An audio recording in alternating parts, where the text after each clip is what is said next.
¿Ha llegado ya el momento? ¿Ya vamos a empezar a gripalizar con ese cambio de escenario, con ese cambio en el sistema de vigilancia y también a la hora de comunicar casos? Si hace referencia ese término solamente a lo que es contabilización de casos, me parecería correcto, porque al fin y al cabo lo que van a hacer es asimilar la COVID al resto de enfermedades respiratorias graves, entre las que se incluye gripe, y que se basa precisamente en una red de médicos centinelas y en el registro de los casos hospitalizados graves que acceden a un hospital con síntomas respiratorios. En ese caso sí. El resto de las cuestiones acerca de retirar medidas de control, acerca de trivializar, yo es que más que de gripalizar estoy hablando, me parece que estamos trivializando la COVID. Es una enfermedad que no se parece en gripe, excepto que se transmite por vía respiratoria y tiene algunos síntomas respiratorios, pero tiene otros muchos síntomas que gripe no tiene. Entonces yo creo que en ese sentido todavía es pronto para decir que se gripaliza la COVID, pero en cuanto al control me parecería adecuado llegar a este paso, porque poco a poco se va a tener que llegar tarde o temprano a esta situación. Es insostenible estar haciendo un muestreo de todos los contactos estrechos, no es viable. No va a ser necesario hacer ese muestreo, esa contabilización de todos los contactos estrechos, porque ya sabemos, Nacho, que decaen las cuarentenas también en los no vacunados. ¿Cómo valoras esta medida que entrará en vigor ya a partir de este próximo sábado, el 5 de marzo? Bueno, supone que en 2 años deberíamos haber aprendido ya a que cuando una persona está con síntomas, pues debería quedarse en su casa, síntomas de cualquier enfermedad, incluidas los que pueden ser compatibles con COVID, y tomar medidas para evitar la transmisión a otras personas.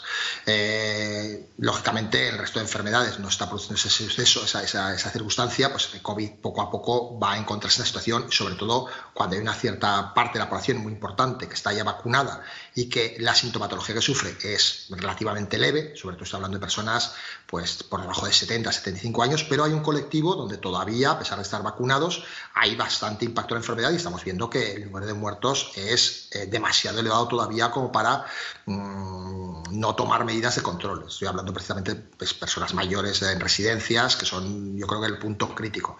Entiendo que las medidas de control que se van a mantener en esos centros van a seguir todavía activas, se va a hacer todavía una trazabilidad de contactos estrechos en el caso de que haya un brote o de que haya un control más exhaustivo en los trabajadores sanitarios y sociosanitarios que trabajan en esos centros. Ponemos, por tanto, a partir de ahora el peso en la responsabilidad individual.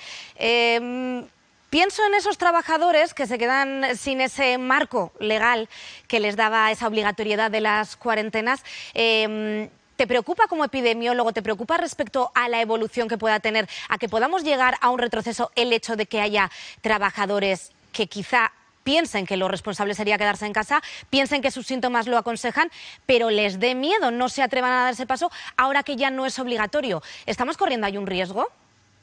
Bueno, la decisión de tomar una baja médica la tiene el médico, es decir, si una persona se siente suficientemente mal para no poder ir a trabajar, tendrá que ir a su médico de cabecera para que le tramite una baja y cuando esté bien que se incorpore.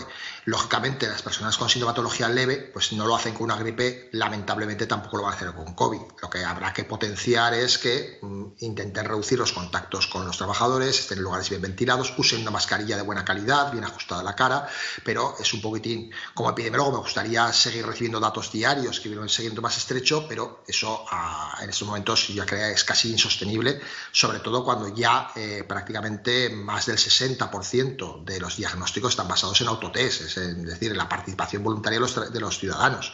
Ya solamente está haciendo el rastreo y en esos brotes que están asociados con contactos estrechos que sean especialmente susceptibles. Entonces, bueno, pues en el momento actual no es lo más deseable, pero tarde o temprano hay que empezar a ir hacia un modelo que sea sostenible, porque esto, llevamos ya 2 años, insisto, como epidemiólogo me gustaría seguir viendo medidas de control, es una enfermedad que todavía nos puede dar sustos, tiene margen el patógeno de mutar y está muy extendido a nivel mundial y nos puede volver a aparecer una variante que no tiene por qué ser más atenuada y más leve, que puede ser más grave incluso con sintomatologías diferentes.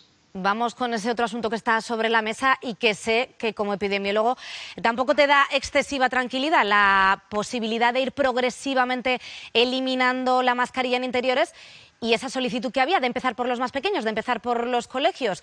Ha llegado el momento, es el 10 de marzo en esa reunión de la Interterritorial en Zaragoza cuando hay que tomar una decisión.